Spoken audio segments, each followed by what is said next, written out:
Hello and welcome to this edition of Bayou Time. I'm your host, Keith Weisheit, licensed clinical social worker. Thank you so much for joining us. However you may be joining us, we appreciate it.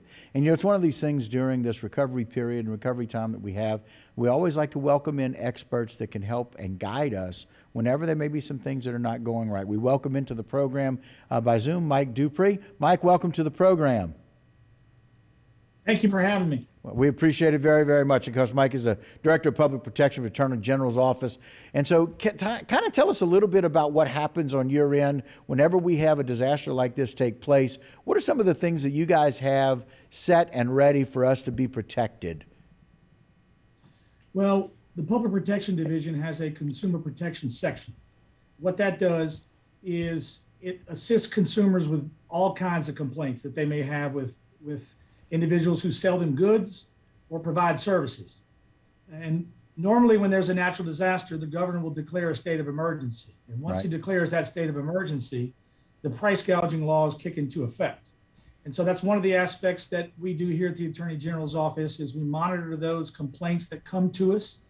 If they may involve some price gouging, and we try to handle those the best way we can. And I know that there's been some discussion here on our end, and for myself, dealing with some of the issues with insurance and things. Some of these costs are just naturally more expensive right now than they have been. So how do we differentiate between whether or not there may be price gouging or if it's just a lack of supply and demand, or a lack of supply rather because of demand, or some of those changes? How do y'all differentiate that? Well, the price gouging law spells it out. And it basically, what is important to know about the price gouging law is that it is not a price freeze. Okay, so the price gouging law basically tells us that goods and services sold before or at the time of the natural disaster cannot increase in price in terms of a gross disparity. The only way they can increase in price, is if there is a market fluctuation or there are some supply costs that go up. For example, when we talk about gasoline, which is oftentimes a complaint that we get, the price of gas normally rises during a natural disaster or a hurricane, for instance. In a large part, that is due to the costs of getting that gas to market. If the shop has increased costs because the supplier is charging more to get it down to the market, then that individual entity is allowed to raise his price according to whatever those additional supply costs are. So let's, for instance, if you have a company or a business that operates on a cost plus 10 basis, if their costs increase because of the market or the supply, they're allowed to continue with that 10% margin of profit. And so we get a lot of complaints sometimes that people think the prices are going up, whether it may be gasoline or bread. And it's not a huge fluctuation, but it may be going up 50 cents or 20 cents or 30 cents. That isn't necessarily price gouging. Now, we do investigate all those complaints as we investigate all the complaints that we get in the AG's office to try to determine if there is indeed price gouging. And if there is price gouging, the AG will take appropriate steps through the authority that we have in this office to file a civil suit against those individuals to prohibit them and get some injunctive relief to stop them from price gouging if indeed they are doing so. It's a really good distinction. I appreciate you being able to clarify that. For example, some of the costs of lumber, for example, those things were much elevated even during all of COVID before the hurricane took place. And so those are some of the things that y'all, I know, weigh out. A lot of people are acquiring lumber. One of the things I don't know or didn't realize, and maybe you've gotten some information when it comes to shingles and some of those things, if those were in short supply prior to this hurricane or not. A lot of construction materials were in short supply during the hurricanes. If you recall, last year we had Laura and the other hurricanes that hit the Lake Charles region. In addition to what it did to Lake Charles, those storms went up in North Louisiana and devastated the timber crops. Right. So the costs associated with lumber went way up, and it went up for all those items that come out of that entire industry. And because there's such a demand on the shingles, it costs them more to get to market. And so we oftentimes, based on those large markets, see those fluctuation in prices. And those are the kinds of things that we discover when we engage in discovery and we go through investigations to determine, okay, what were you guys buying the lumber for before the storm hit? And what are you paying for it now from your distributor? And what was your price point? And what was your profit margin before? And if they show us that, well, look here, Attorney General's office, this is what happened. Here's what we were paying for before the storm. Here's what we're paying for it now. And you can see our profit margin's the same. Then in large part, we don't have price gouging there. We just have those market fluctuations. But it is indeed always difficult on consumers. Yeah, and it's just one of those things. The reason I asked that question is because I really want the public to know the difference between those two and understanding that there are going to be those market variations. And, it's just one of those things that if you were in the know, you knew that lumber was difficult getting those supplies in. And right now, getting the supplies down still to our area is still a challenging time getting supplies down here, as we have about 30 seconds left in this segment. Yeah, it's very challenging. Not only is it challenging just to our area, I think it's going on around the entire country with the supply chain issues that we're having as a country. And it's making the cost of everything go up. And it's always very difficult after a hurricane. We always tell consumers to try to be patient during a hurricane. And if they do think they see price gouging, to try to get us a complaint on our hotline and give us as much information as you possibly can so we can have evidence to start investigating what it is. Oftentimes we have people that complain that there's only $3 a gallon gas. Well, we do some investigating. We find out that the only tanks left are the high octane gas. Right. And that isn't necessarily price gouging as well. It just depends on where you're at and how that supply and how difficult it is to get to that market itself. And so one of those things, I really appreciate all the descriptions and the understanding that we have about price gouging and what that means. Let's talk about what people can do and what the process is if they feel like they're having an issue with price gouging or with contractors. Let's talk a little bit about that process for how they report that to you. Well, the best thing they can do is they can go to our website, which is agjefflandry.com. And on that website, there is a tab for consumer disputes. And they can file with us a consumer dispute and try to give us as much information as they can. They can upload photos and provide a narrative of what they have run into, whether it be high gas or high cost of bread or whatever it may be. And that really is what starts the process. That gives us information for our staff to start doing some digging in terms of what exactly went on in whatever dispute they have. And it's not just for price gouging. It's for any kind of consumer dispute that someone may engage themselves in, whether they think a roofer might be not providing the services that they promised, or any other types of retail services that they don't think those individuals are upholding their end of the bargain. They can file a dispute with us. And what we do is we offer a free mediation type service. The AG's office can get involved and they can attempt to settle the dispute between the two parties. And oftentimes we see great results. In the past year, we've gotten about $2 million back in direct-to-consumer restitution for individuals who have used that dispute process. And so we oftentimes try to push people to the website at agjefflandry.com.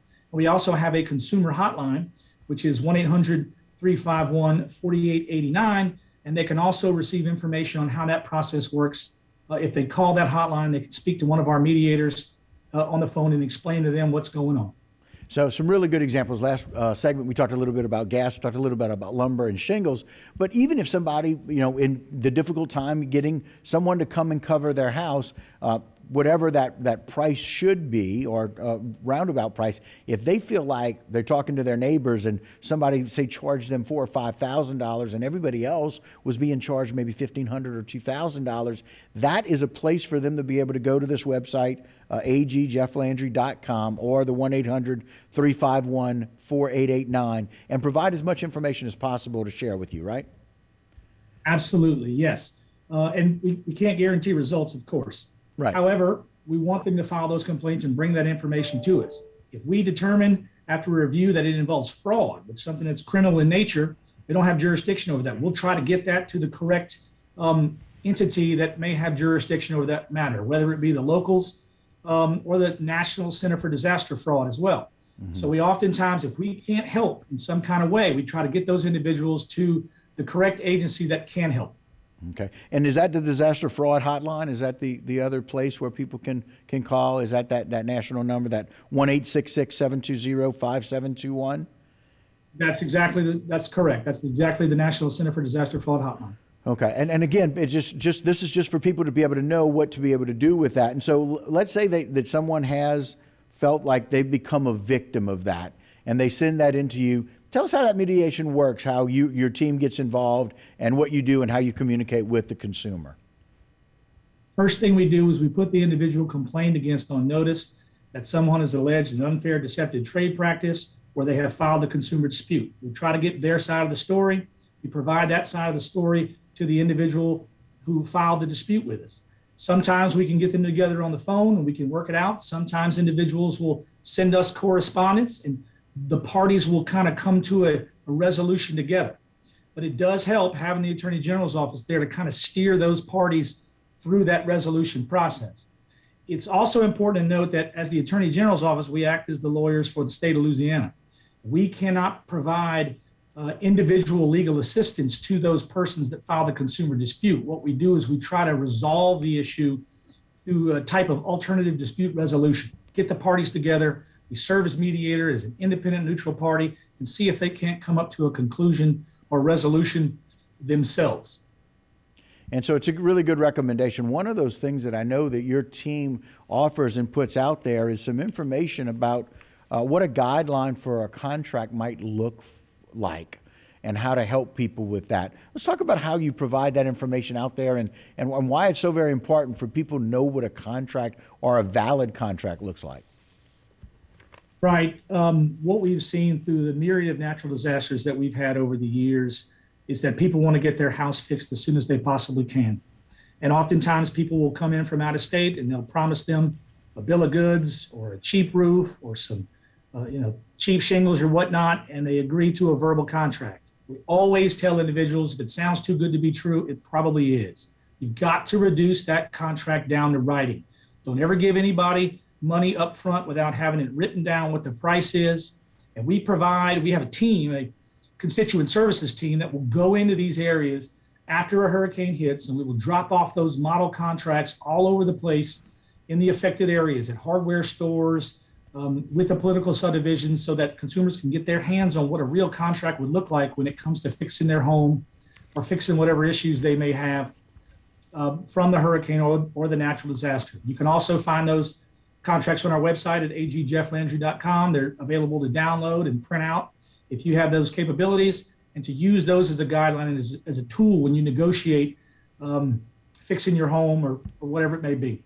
And look, one of those things we're talking a little bit about, reviewing that contract, something y'all have really kind of dropped off and had available for people, and some of the guidelines that go with that, and just kind of looking over and reviewing it. It's one thing that kind of caught my eye. Something really important is that if somebody is saying they're going to do something that sounds too good to be true, like you said, it probably is, but also if they're asking for all of the money up front, that is a big red flag to be aware Absolutely. of. Never give all the money up front. Absolutely. Yeah. And so one of the more appropriate things is about 25%. 25% is kind of the norm. It allows people to get the materials that they need to provide some of the work, but it's also not something that they are going to, run away from. That they're going to ask for some money, but not all of that money as a guideline.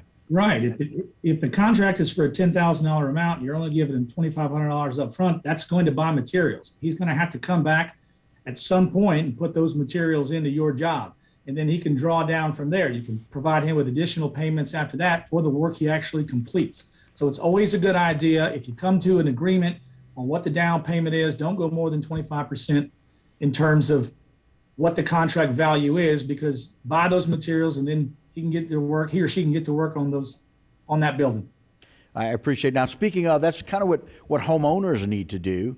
But we've had some situations, certainly here in the parishes that have been affected, where some of the people have gotten an eviction notice, or some people feel like they've kind of got left high and dry, if you will, because the apartment or the place that they're renting from has gotten some damage. Is there anything from the AG's office that can kind of give us a little direction about what is or isn't appropriate after one of these disasters with damage to a building? Well, the first thing they have to do is they have to communicate with their landlord. And if they feel they're being taken advantage of in any way, the best advice that the Attorney General can give them, it's because we cannot act as their lawyer, is to seek legal counsel. It's very difficult in a sense from a public protection standpoint, because we don't have jurisdiction over evictions. But oftentimes during a natural disaster, the governor will declare in that state of emergency that there is a moratorium on evictions. So it's important to note when those moratoriums are and when they end, and have all that information available to you, and to seek some form of legal counsel to assist you if you've been provided with an eviction notice. Because if it's done during a moratorium, then they cannot proceed forward with that eviction. It's a really good distinction to kind of let people know what, in fact, the AG's office can do and what you can't do about that. And so it's really important that we kind of follow up on some of those things about that. And so the clarification is that evictions are kind of handled. You really need to start first and foremost with your landlord. That communication really needs to start on the front end. And quite frankly, the landlord may say, and it's very possible, we've had too much damage for someone to stay in the dwelling itself. It's unsafe. That's correct. I mean, the building can be condemned. If it has mold in it or water in it, or there's something else that may be unsafe for those individuals, they may receive something from the political subdivision that says you can't have any vacancy in your buildings anymore. So that's the kind of information that the individual needs to get, and get as soon as they can if they're facing something like that.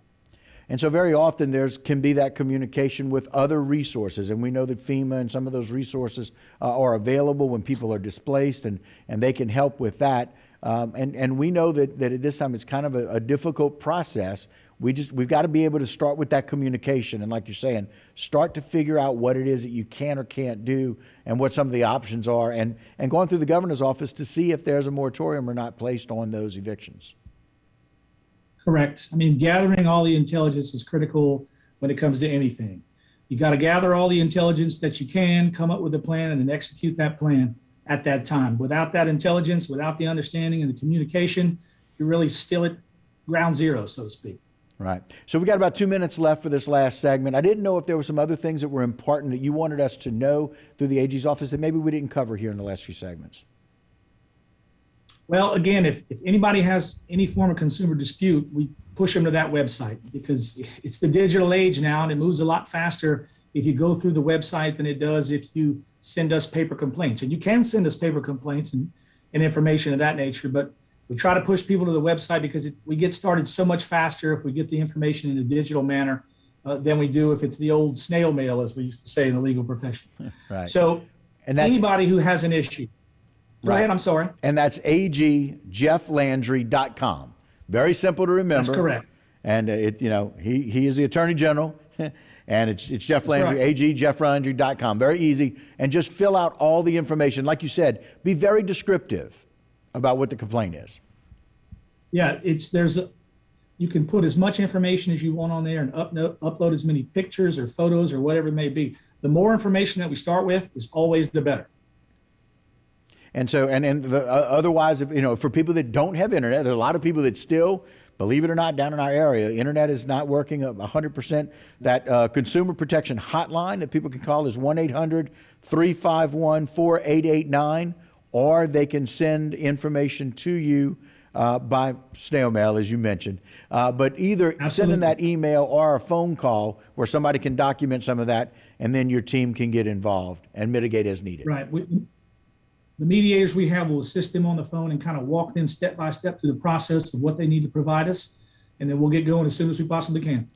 Wow, some really great information. I certainly appreciate your time today. It's so very good for all of the people and the consumers here to know what to do and how to maybe take that first step. And so for anybody who feels like they've been price gouged, they can do that. Again, I want to give that information out again. It's agjefflandry.com is where you can send an email, or 1-800-351-4889. Mike, I can't thank you enough for joining us today.